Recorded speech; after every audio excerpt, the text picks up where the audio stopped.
Senhores amados irmãos, a paz do Senhor para todos, são todos muito bem-vindos. Nós vamos então aproveitar que os irmãos estão em pé e vamos fazer uma leitura bíblica que se encontra registrado no livro do profeta Malaquias. Malaquias é um dos profetas menores e ele é o último livro do Velho Testamento e os seus antecessores são Zacarias e Ageu, que são os autores que escreveram pós-exílio. Então, os autores pós-exílio é Ageu, Zacarias e Malaquias, que é o que nós vamos ler essa noite. Malaquias capítulo 1, versículo 6 em diante, do 6 ao 14, diz assim: O filho honrará o pai e o servo ao seu senhor, e se eu sou seu pai, onde está a minha honra? E se eu sou o Senhor, onde está o meu temor?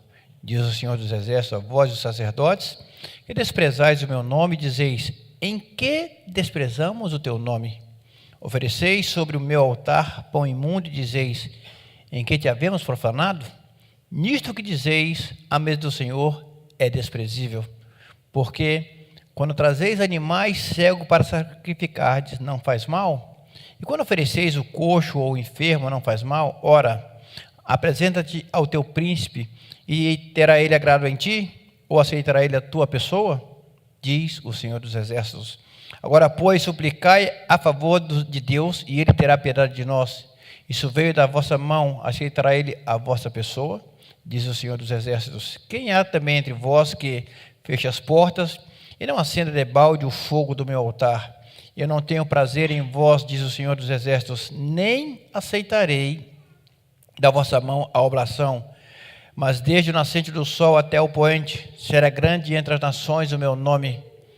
E em todo lugar se oferecerá ao meu nome incenso e uma oblação pura, porque o meu nome será grande entre as nações, diz o Senhor dos Exércitos. Mas vós profanais, quando dizeis, a mesa do Senhor é impura, e o seu produto e sua comida é desprezível. E dizeis, eis aqui que canseira, e o lançastes ao desprezo, diz o Senhor dos Exércitos. Vós ofereceis o roubado e o coxo o enfermo. Assim fazeis a oferta, ser-me-á aceito isso de vossa mão, diz o Senhor.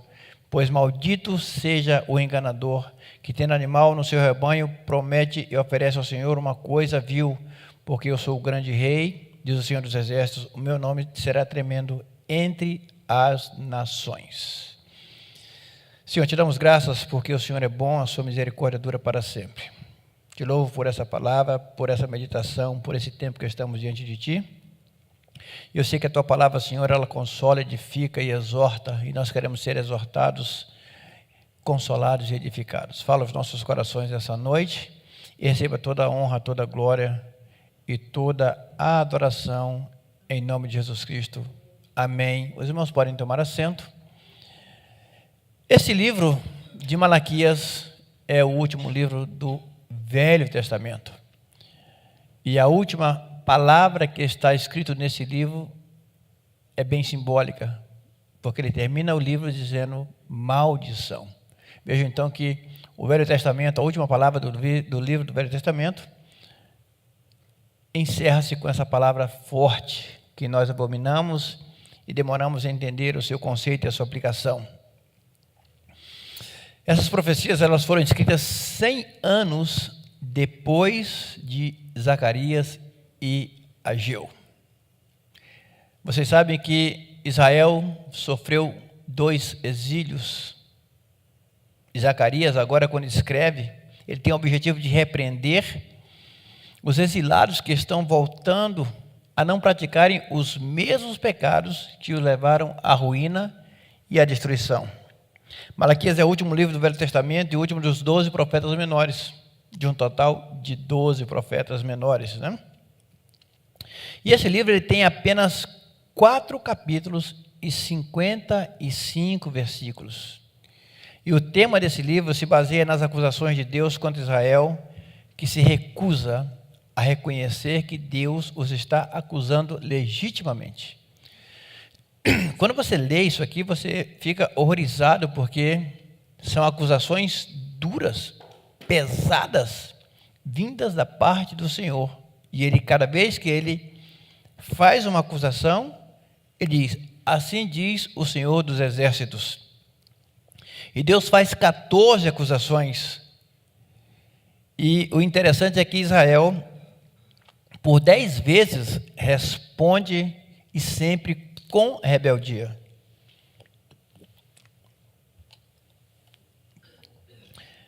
No versículo 2, vamos colocar aí, diz assim: eu vos amei, diz o Senhor, mas vós dizeis: em que nos amastes? Não foi Esaú, irmão de Jacó? Diz o Senhor: todavia amei a Jacó. Essa é uma declaração solene de Deus, declarando o seu amor por Israel. Deus estava mostrando o seu amor incondicional, em contraste com a ingratidão daquele povo em relação a esse amor oferecido. O povo de Israel havia acabado de ser libertado do exílio. Estavam num cativeiro terrível, sofrimento, e fazem a primeira confrontação ao Senhor. Olha o que eles dizem: em que nos amastes? Eles começam a questionar a Deus: você diz que nos ama, em que nos amastes? E fazem uma comparação: não foi Esaú irmão de Jacó? Então ele está dizendo que um está sendo beneficiado em detrimento do outro. Por quê? Porque os edomitas eram descendentes de Esaú, viviam numa condição miserável, deplorável, em comparação com a condição afortunada e abençoada de Israel, que eram os descendentes de Jacó. E eles achavam que não estavam sendo abençoados na mesma proporção. Só que a bênção era de Jacó, não era de Esaú, era de Israel. E eles estão aí insatisfeitos e começam a ter um declínio espiritual. Apesar de todo esse declínio, Deus diz: eu amei Jacó. E o problema é que isso não foi uma escolha arbitrária. Deus amou a Jacó porque Jacó amou ao Senhor também. E desde o início da história, Deus sempre tratou Israel como um filho amado.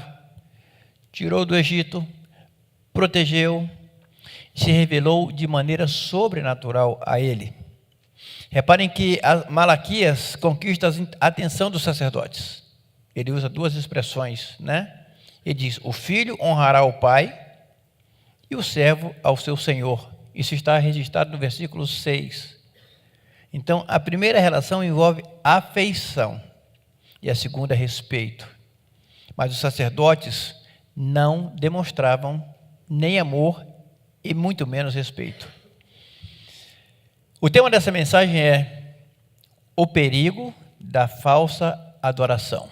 Não sei se temos aqui na tela, vamos buscá-la aí.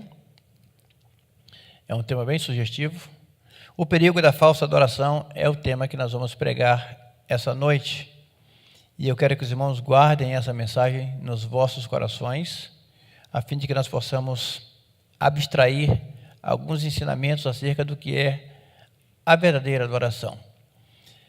Adorar significa reverenciar uma entidade, um Deus.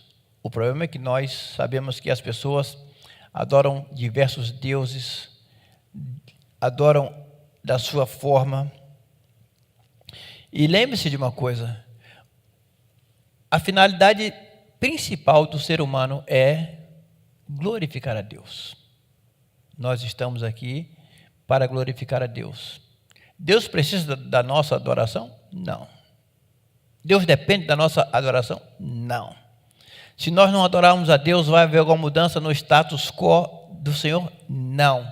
Deus continua sendo Deus, Deus continua sendo onipotente, onisciente e onipresente. Todos os seus atributos vão estar vigentes e nós continuaremos sendo pecadores.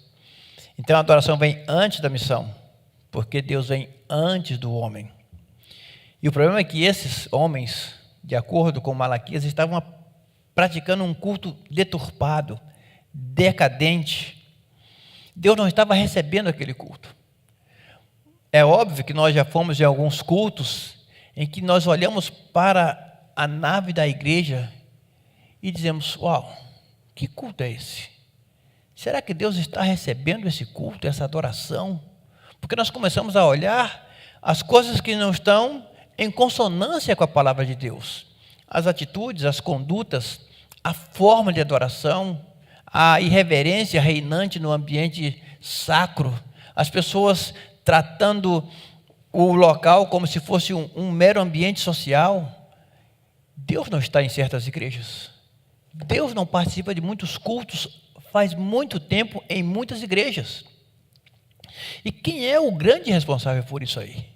Ora, irmãos, hoje nós tivemos uma pregação pela manhã magnífica, dizendo que nós somos o vaso e que nós temos um tesouro guardado dentro de nós, que é o Espírito Santo.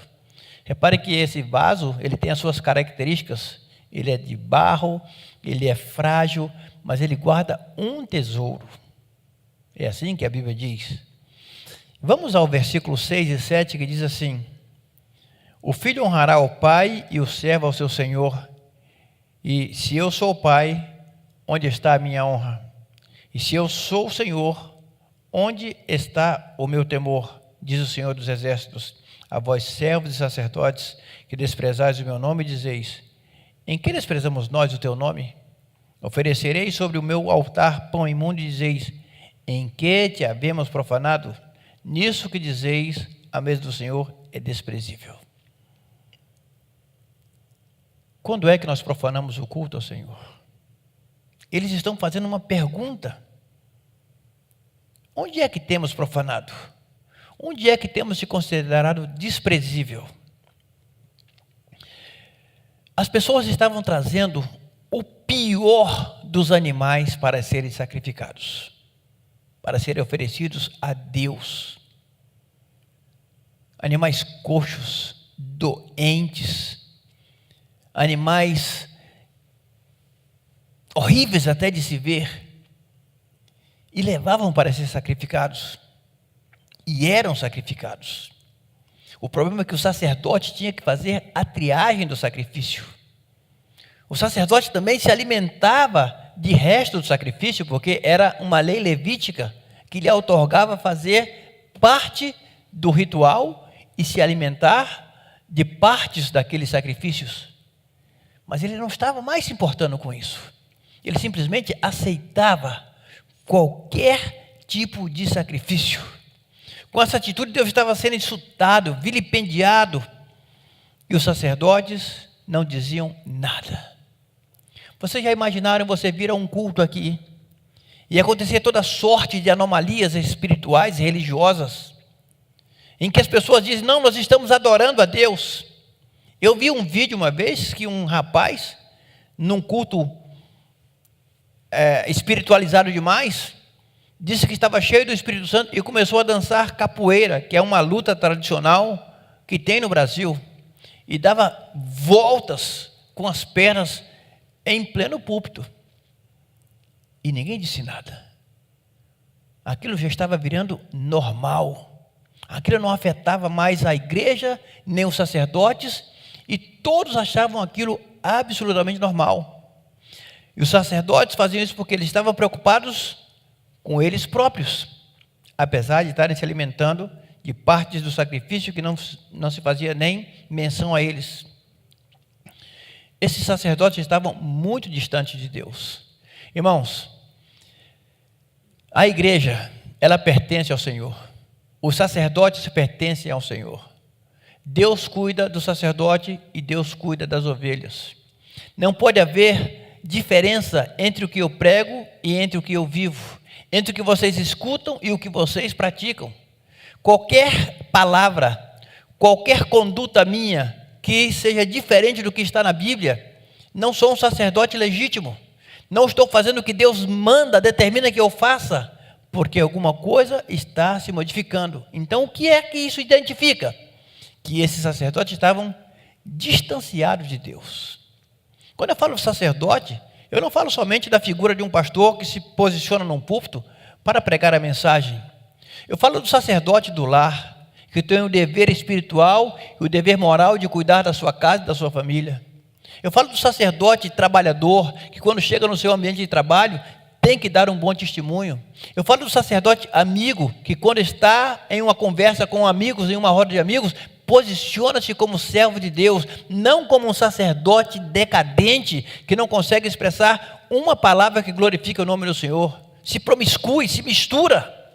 Lhes faltava o quê? Um verdadeiro devocional. Esses sacerdotes estavam distantes de Deus. Faltava neles temor e reverência. Vocês já viram os púlpitos como estão em muitas igrejas? Prega-se tudo e fala-se pouco de Jesus. Não se combate o pecado, não se combate a heresia. Por quê? Porque isso afasta as pessoas. Se nós falarmos muito duro, pastor, as pessoas não virão à igreja.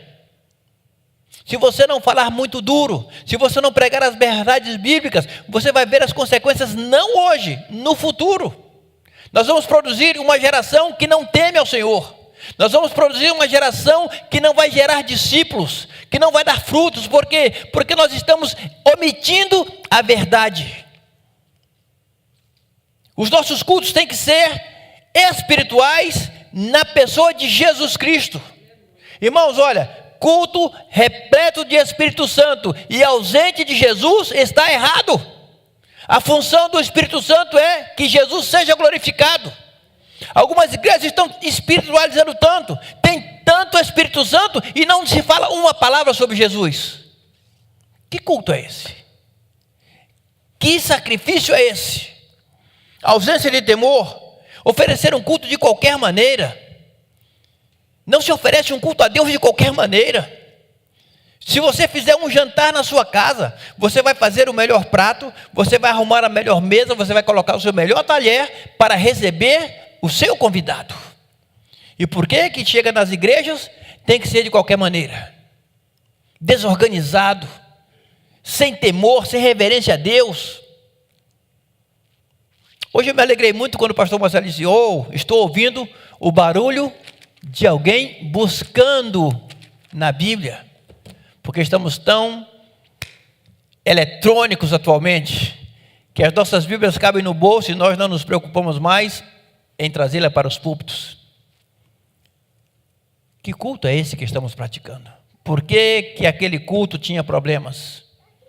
Por que Deus não estava aceitando aquela adoração? Estavam oferecendo pão imundo, profanando e desprezando a mesa do Senhor. O problema é que eles tinham perdido o relacionamento pessoal com o Senhor. E de que maneira o relacionamento com Deus é alcançado? Só tem uma maneira de você alcançar um bom relacionamento com Deus. Primeiro, e conhecereis a verdade vos libertará. Aqui começa a minha relação com Deus. Conhecer o autor desse livro, o seu pensamento, as suas promessas. Conhecer as consequências do pecado. Saber se a minha vida continuar dissoluta, onde é que eu vou parar? E quando eu temer ao Senhor e aplicar o aprendizado desse livro na minha vida, eu estou me aproximando de Deus. O meu relacionamento começa a se estreitar. Através de uma vida de oração, de arrependimento. Você sabe que as pessoas hoje não...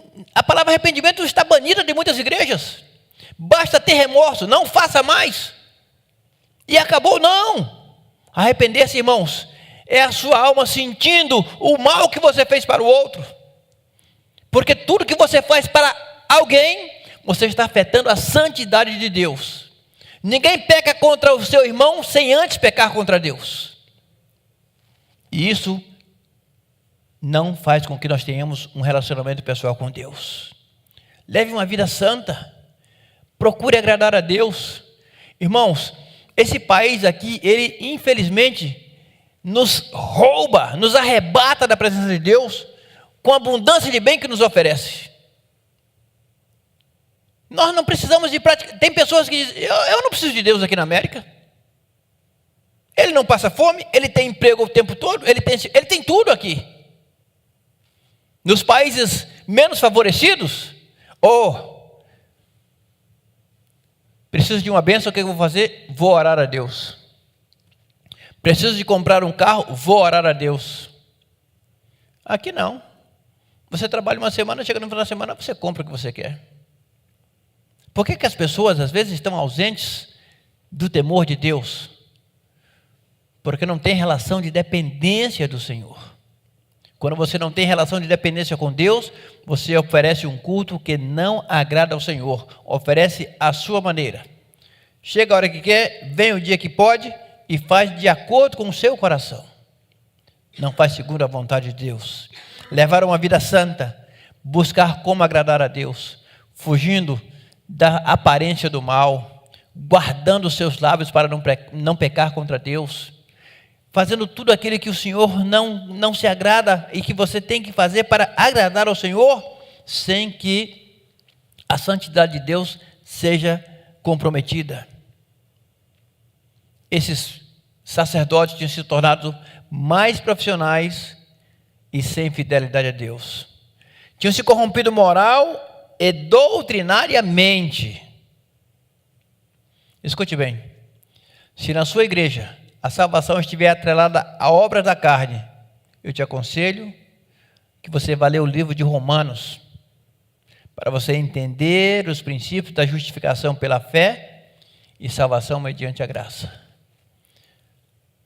Se na sua igreja a mensagem não é cristocêntrica, leia 1 Coríntios capítulo 1, versículo 23, que diz: e nós pregamos a Cristo e esse crucificado. Se na sua igreja aceita tudo, te recomendo a rever os seus conceitos. Nós aceitamos todos, não aceitamos tudo. Por que os cultos estão profanos e Deus não está se agradando? 1 Coríntios capítulo 6, versículo 9 diz assim: não sabeis que os injustos não hão de herdar o reino de Deus? Não erreis, nem os devassos, nem os idólatras, nem os adúlteros, nem os efeminados, nem os sodomitas, nem os ladrões, nem os avarentos, nem os bêbados, nem os maldizentes, nem os roubadores herdarão o reino de Deus. Ora, a teologia desses sacerdotes estava divorciada da vontade soberana de Deus. Chamavam a Deus de Senhor e Pai, mas não honravam e nem sequer o respeitavam. Será que nós estamos vivendo essa crise de liderança? Como vamos saber se estamos vivendo uma crise de liderança? Olhem que detalhe interessante. A decadência espiritual nunca vem só. Ela sempre se faz acompanhar da apostasia e das falsas doutrinas. Ela não anda sozinha. Apostasia significa renunciar a uma crença, abandonar a fé. E por incrível que pareça, sempre começa com e na liderança. É aí que começa. Com uma rebelião secreta no seu coração contra as reivindicações da lei de Deus. Foi assim que aconteceu com Lúcifer. Grandes homens de Deus que apostataram da fé com base nos seus pensamentos, nos seus conceitos, se rebelaram contra Deus. Os líderes são os grandes responsáveis por essa degradação espiritual. Ah, mas a igreja quer que eu pregue prosperidade. A igreja quer que eu pregue reino na terra. A igreja quer que eu pregue, eu determino. Faça isso e você vai ver uma igreja se desfazendo. Os pecados que eram repugnantes, que ninguém tolerava, se tornaram atrativos e são bem recepcionados. Desejos profanos, ambições ilícitas, licenciosidade. Convive harmonicamente entre os santos. É a mistura do sacro e do profano. Esses dias eu vi um pregador, um pastor brasileiro. Cantor conceituado no Brasil. Sentou-se no piano e estava tocando uma música profana de um conjunto que tinha um cantor homossexual, Legião Urbana. E esse pastor, no púlpito, no culto, pegou o piano e cantou essa música dentro da igreja. E sabe o que é pior? A igreja cantou com ele.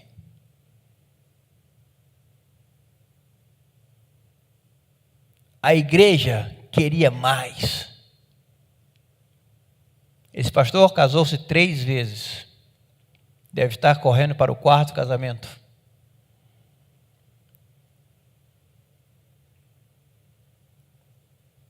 Olha a adoração que nós estamos servindo ao Senhor, porque os sacerdotes não estão cuidando. Quando tudo isso começa a ser relativizado e praticado, é um sinal de que a igreja está mal. Você sabe que a igreja tem um procedimento chamado relativização das coisas, né? Tudo é relativo. Pecado é relativo, fazer isso é relativo, não fazer aquilo é relativo. E aí nós começamos a ter os nossos problemas. Temos então as falsas doutrinas. O que é uma falsa doutrina? É tudo aquilo que se opõe a uma verdade fundamental bíblica. Ora, se os nossos líderes apostataram da fé, qual vai ser o próximo passo? Falsa doutrina. Vocês sabem onde é que começa uma falsa doutrina?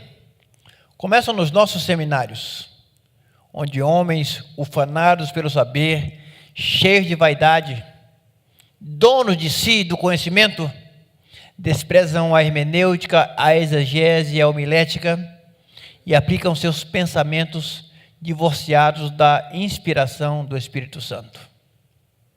Eu não estou aqui para pregar o que eu penso. Eu vim aqui para pregar o que a Bíblia recomenda. E aí começam as falsas doutrinas. Nos nossos seminários nós convidamos coach religioso, psicólogo cristão. São todos bem-vindos, são cristãos, desde que preguem a palavra de Deus. Nós não precisamos de autoajuda. Nós não precisamos de ferramentas coaching para darmos a volta por cima, para vencer e superar obstáculos. Nós conseguimos isso mediante a fé no sacrifício da cruz, para que o nome do Senhor seja glorificado. Você quer ser um coach? Seja fora da igreja. Quer ser um psicólogo? Aplique no seu consultório. Aqui se aplica a palavra de Deus. E ela não se utiliza dessas ferramentas terrenas, porque Deus não recepciona, Deus não se agrada, Deus não recebe.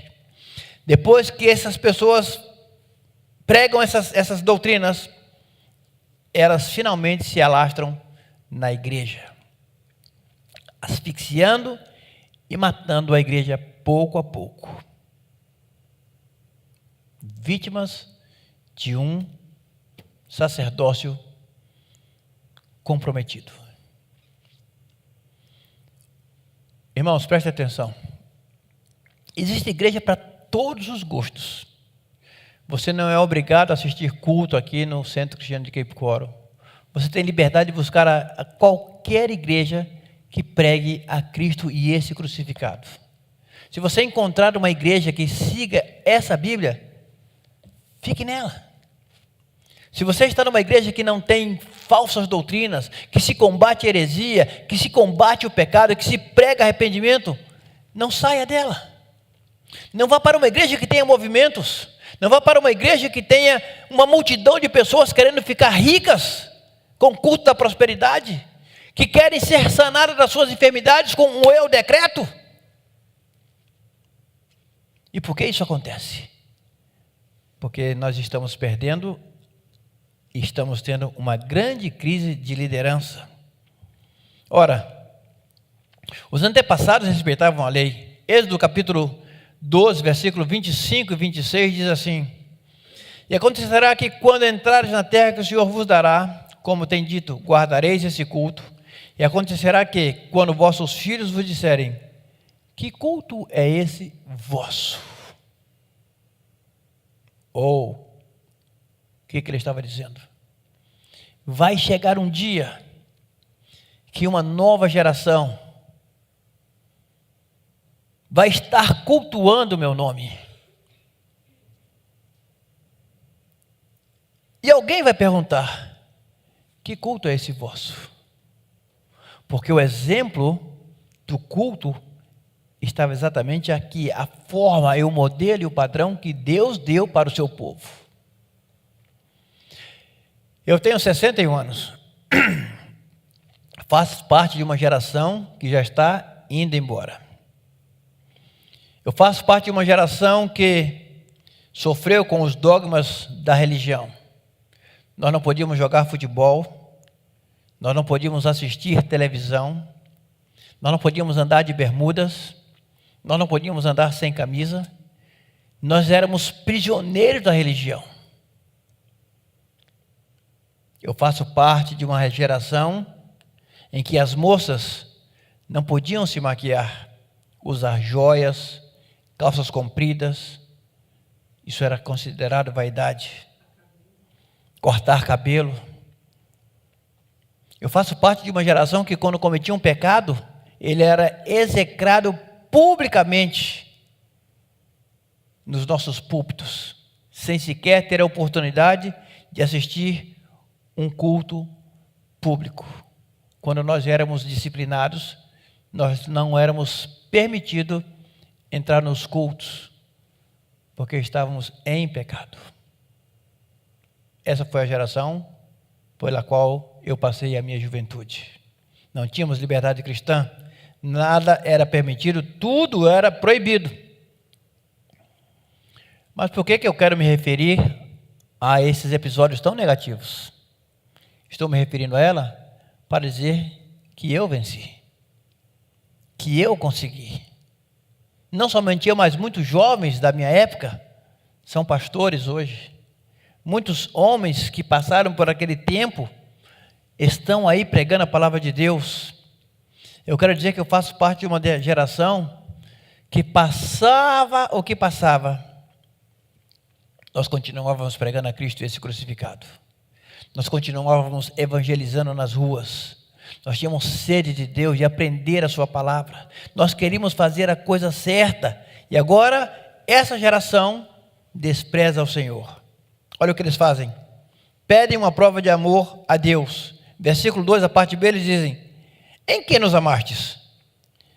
Quantas vezes você já ouviu essas palavras? A pessoa não é alcançada em um benefício que ela gostaria de ter. A pessoa não é curada na hora que ela quer ser curada. As portas não se abrem na hora que ela imagina que devem ser abertas. E sabe o que ela diz? Deus ainda usa o termo popular: você não me ama. Se você me amasse, eu estava curada. Se você me amasse, as portas teriam sido abertas. Se você me amasse, eu não estaria passando por esse problema. E o que é pior, querem saber em que desprezam a Deus. Versículo 6: o filho honrará o pai e o servo ao seu senhor, e eu sou o seu pai, onde está a minha honra? Eu sou o Senhor, onde está o meu temor? Diz o Senhor dos exércitos: vós, servos e sacerdotes, que desprezais o meu nome, dizeis: em que desprezamos o teu nome? Aí está a resposta: eu sou seu pai e você não me honra. Quantas igrejas já não honram mais o Senhor? Quantas igrejas não reconhecem mais a soberania de Deus nas nossas vidas? Eu sou o seu Senhor, onde está o meu temor? Perdemos o temor de Deus. Estamos brincando com coisa séria. Não estamos preocupados com as consequências dos nossos atos irresponsáveis, com os nossos pecados ocultos, com a nossa licenciosidade. E queremos servir, queremos adorar ao Senhor. Servos e sacerdotes me menosprezam. Eles querem saber: em que temos profanado o teu nome? E Deus responde no versículo 7: ofereceis sobre o meu altar pão imundo, e dizeis: em que te havemos profanado? Nisso que dizeis: a mesa do Senhor é desprezível. Estavam todos errados e não admitiam. Sabe que o culto ele precisa e tem que ser cristocêntrico. porque ele simboliza Jesus. Jesus é o Cordeiro sem mácula e sem defeito. A liderança deve ser uma bênção e não uma maldição. Um pastor tem que ser fonte de bênção para a igreja. Um pastor tem que ser fonte de inspiração para os jovens. Um pastor tem que ser o reflexo de Cristo na vida dele. Ele continua pecador, ele continua dependente de Deus, ele continua sendo homem, mas ele tem que ser um exemplo. Palavras convencem, exemplos arrastam. A liderança jamais é neutra. E um dia será julgada por causa do seu posicionamento. Porque não tem força moral para combater. Aceitam. Eu fui pregar numa igreja em Atlanta. E quando cheguei lá, do outro lado, uma barulheira. E eu disse, uau, o que está acontecendo aqui? Os jovens estavam ali peleando, aí, digladiando, antes de começar o culto. E quando chegaram no culto, todos suados, parecia que tinham saído de um ringue. Eu disse, oh, uau. E eu perguntei, pastor, que horas começa o culto? Não, o culto já começou. Eu disse, não, mas os jovens estão fazendo barulho. Não, é porque os jovens são assim mesmo. Oh, que adoração. Que forma de reconhecer a soberania de Deus nas nossas vidas. A liderança jamais será isenta, sua ação ou omissão será avaliada. Vocês pensam que eu subo num púlpito satisfeito com mensagens duras que eu tenho que pregar? Não. Eu procuro pregar com o máximo de temor e o maior amor possível, para que os irmãos entendam qual é a vontade de Deus nas nossas vidas, qual é o culto que Deus ama, qual é a forma de se adorar e glorificar o nome do Senhor. Sempre que um líder transgride, ele se torna um laço para o povo. Quantos escândalos nós temos visto com lideranças que estão adorando ao Senhor, oferecendo fogo estranho e racionalizando o culto. Sabe o que é racionalizar? É o processo de justificar pelo raciocínio um comportamento qualquer depois de realizado, atribuindo-lhe outros motivos que não os reais. Tipo, desculpa, eu não te liguei porque estava trabalhando até tarde. Isso é racionalizar. Não ligou porque não quis. Não ligou porque estava fazendo outra coisa. Então ele racionaliza, atribuindo outros motivos pelas quais ele não fez. Ou seja, pratica o mal sem perceber. E o profeta estava denunciando o pecado. Como é que nós vamos oferecer um culto a Deus racionalizando as coisas? Senhor, eu cheguei tarde no culto porque não deu, o trânsito não permitiu que eu viesse, porque não se organizou para vir mais cedo. Senhor, eu não fui oferecer um sacrifício de adoração a Ti, porque o relógio quebrou, e quando eu vi já estava atrasado. Isso é racionalizar. Que horas começa o culto, pastor? 6 horas. Quanto tempo você prega a sua mensagem? 35 minutos. Será que não dá tempo? Temos que racionalizar sempre. Temos que estar sempre dando uma desculpa para não servir ao Senhor com gozo, com alegria, reconhecendo o que Deus fez por nós. Eles praticavam mal sem perceber. Com a racionalização, eles tinham os olhos fechados e corações endurecidos e questionavam. Em que desprezamos o Teu nome? Em que te havemos profanado? Quando Caim no passado ofereceu um culto indigno a Deus, ele foi repreendido, mas em vez de mudar, endureceu-se mais ainda o seu coração. Racionalizou. Caim ofereceu um culto a Deus sem observar os preceitos de Deus para o culto. O sacrifício era de sangue e ele levou um outro sacrifício. Tanto faz. Caim ofereceu um culto a Deus com o coração cheio de ódio e de inveja. E Deus jamais ia aceitar aquele tipo de culto. Caim ofereceu um sacrifício a Deus, mesmo maquinando e praticando o mal. O seu desejo era matar o seu irmão. E ele seguia oferecendo sacrifício a Deus, porque estava racionalizando. Caim tentou esconder o seu pecado e livrar-se das consequências. porque achava que não tinha feito nada de mal. Hofni e Finéias, filhos de Eli, foram mortos porque profanaram o culto. Coré, Datã e Abirão foram mortos porque racionalizaram e ofereceram fogo estranho. Tanto faz. Deus não aceita essa adoração. O adorador precisa estar com a sua vida no altar. O adorador tem que adorar a Deus levando uma vida pura. Uma vida impura é perigosa. Sabe que a vida do adorador vem antes da oferta. Antes da oferta vem o adorador. Se Deus não aceitar a nossa vida, Ele também não aceitará a nossa oferta. Se Deus não aceitar a nossa conduta, será em vão todos os sacrifícios que você estiver oferecendo a Deus. Deus não aceitará. Pastor, como vou saber se Deus aceita a minha oferta de adoração? Deixa eu te falar. Deus não procura, não busca, não depende de adoração. Esqueça isso. Deus procura verdadeiros adoradores que o adorem em espírito e em verdade. A sua adoração não modifica a condição de Deus. O seu coração, a sua verdadeira adoração, toca o coração de Deus. A oferta revela a vida do ofertante. Pecamos contra Deus pela forma como cultuamos.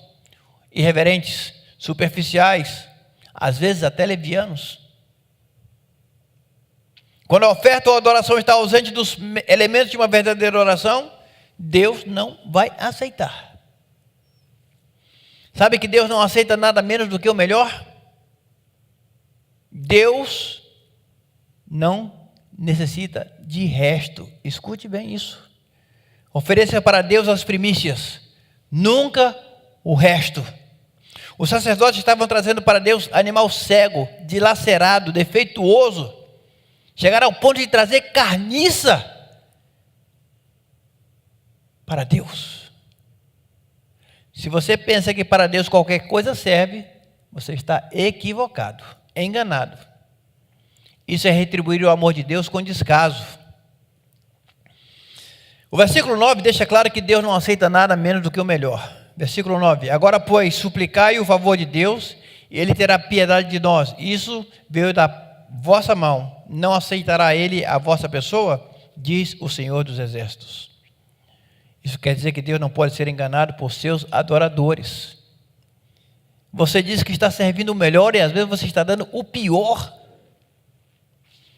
Prometiam primícias e traziam o resto. Não, se sobrar tempo eu vou para o culto. Eu vou correr no trabalho, vou trabalhar. Se der tempo eu vou para a igreja. Estamos fazendo uma reforma. Não, se der tempo eu vou lá. Resto. Você sabe que Malaquias, ele condenou no capítulo 3, a partir do versículo 8, as pessoas que estavam roubando ao Senhor com seus dízimos e ofertas e pensavam que Deus não estava vendo. Ananias e Safira retiveram parte do bem e disseram que estavam dando tudo. Mentira. Você sabe que o gasofilácio é o termômetro espiritual da igreja? É ali que se mede o termômetro da sua relação com Deus. O que é que você oferece para Deus? É o resto ou são as primícias? Se você tem dificuldade hoje de oferecer 10% do que você acha que é pouco hoje, imagina se Deus triplicasse o que você recebe. Íamos continuar dando o resto? Sabe o que sentimos quando desprezamos o culto a Deus? E Ele não aceita. Versículo 13. E dizeis, eis aqui, que canseira. Olhem que expressão. E o lançaste aos desprezos, diz o Senhor dos Exércitos, vós ofereceis o roubado e o coxo, o enfermo, assim fazeis oferta, se me há aceito isso de vossas mãos? Quando não estamos comprometidos com Deus, o culto se torna uma canseira. E eu sei que isso é verdade, porque eu já tive meus momentos ruins na minha relação com Deus. Eu dizia, uau, esse culto não acaba mais. Esse pregador só está enchendo linguiça. Esse culto está insuportável. Culto monótono, aborrecido. E o povo estava se queixando porque tinha que fazer isso do jeito que estavam fazendo. Animal coxo, cego, destruído. O culto estava cansativo. Levava o que não servia para eles. Sabe qual era o pensamento? Bom, já que nós temos que sacrificar, vamos dar o que não presta. Vamos dar esses coxos. Dê o seu melhor para Deus. Você veio aqui essa noite, você que nos acompanha pela internet, talvez você não esteja dando o melhor para Deus, e Deus quer o seu melhor. O seu tempo é precioso para Deus. Deixa eu dizer uma coisa para vocês. O batismo não garante a sua salvação. Dízimo não está atrelado à salvação. Essas coisas não estão atreladas à salvação. Se você não dizimar e mantiver a sua... Você pode não ter fé para fazer isso, mas se você tiver fé no sacrifício da cruz, não tem uma relação com o dízimo. E as pessoas querem dar sempre o pior. E aquele culto, irmão, deixou de ser prazeroso e se torna um enfado. A gente perde a comunhão, a desilusão toma conta e o pecado começa a nos cansar. O ombro começa a ficar pesado. Fazer a obra de Deus relaxadamente cansa. Um culto sem fervor espiritual cansa. A mensagem, por melhor que seja, cansa. Os cânticos, os louvores irritam os nossos ouvidos e nós não suportamos aquele culto. Como é que está a nossa vida espiritual? Por que Deus não estava aceitando esse culto? Por que era perigoso essa falsa adoração? O perigo da falsa adoração, exatamente esses detalhes que eu citei aqui. Sacerdotes decadentes, cristãos vazios, igrejas ausentes do Espírito Santo de Deus e vida fora do altar. Lembre-se de uma coisa: Deus não aceita mais além do melhor. O melhor é para Deus. Deus não pode ser enganado por seus adoradores. Quando nós não servimos ao Senhor, não adoramos em espírito e verdade, nós sentimos desprezo pelo que é divino. E o pior é que eles não entendiam que tudo isso, esses animais, eram símbolo da redenção, eram símbolo de Cristo. Cristo estava representado aqui nesse cerimonial. Cordeiro sem mácula, sem defeitos, sacrificado em favor de muitos. Deus deu o seu melhor para nós, o seu único filho.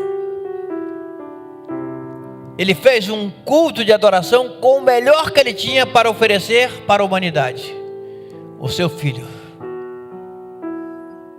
Essa noite é noite de reflexão.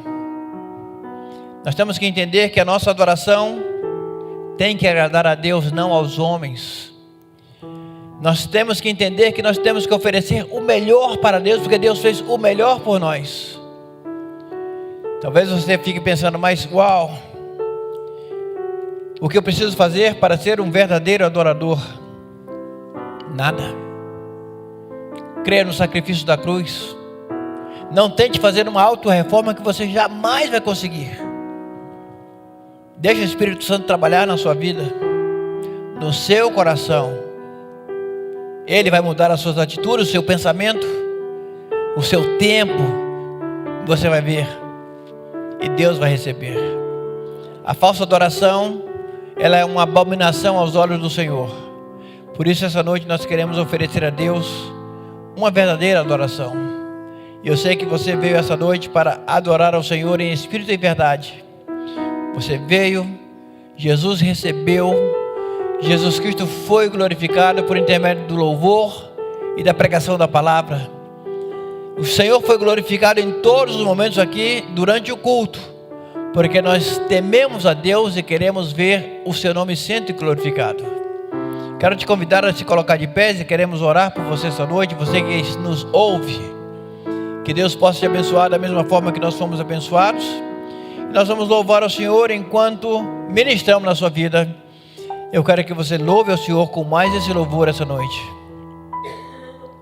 Sinta a presença de Deus, adore-o da sua maneira.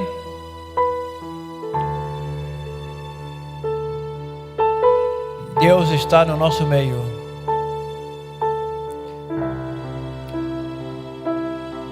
É momento de reflexão, enquanto adoramos. Adore ao Senhor.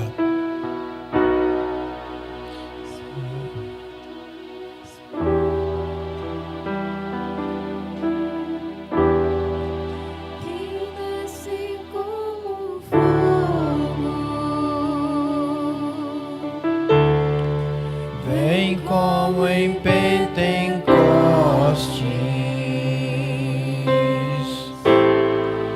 e enche-me de novo,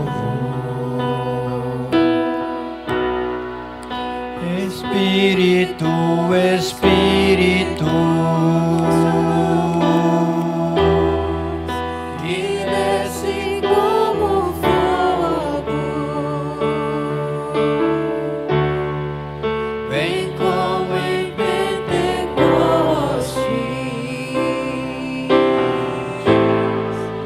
e enche-me de novo.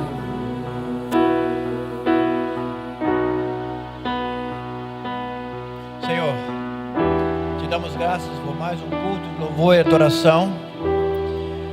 Senhor, te louvamos porque o Senhor tem falado no nosso meio, Senhor. Recebe a nossa adoração, que o teu nome seja sempre glorificado nos nossos lábios e aqui nessa igreja, Senhor. Que nós possamos pregar somente a Ti, a Cristo e esse crucificado. Dá-nos uma semana de bênção, uma semana de vitória. Seja conosco, Senhor. Cobre-nos com Teu sangue. Senhor, que nós possamos, Senhor, ser verdadeiros adoradores de acordo com a Tua vontade, para a glória do Teu nome, Senhor.